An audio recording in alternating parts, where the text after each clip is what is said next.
شب قدر را در کدام شبها جستجو بکنیم؟ شب 21 یا 27؟ برادران گرامی، السلام علیکم و رحمت الله و برکاته.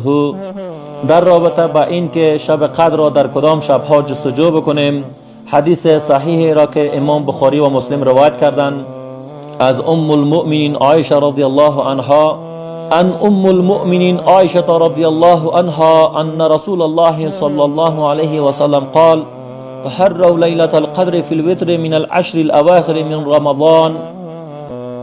این حدیث صحیح را امام بخاری و مسلم روایت کردند که از عایشه رضی الله عنها ام المؤمنین روایت است که رسول الله صلی الله علیه و سلم فرمود: شب قدر را در شبهای طاق، یعنی 10 روز آخر رمضان، 10 روز آخرش جستجو بکنید، یعنی شبهای 21، 23، 25، 27، 29.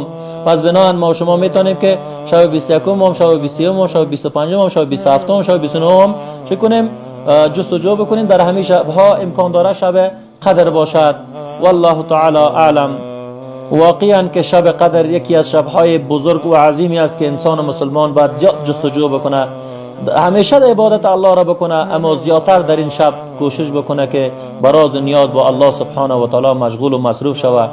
جزاک الله خیرا.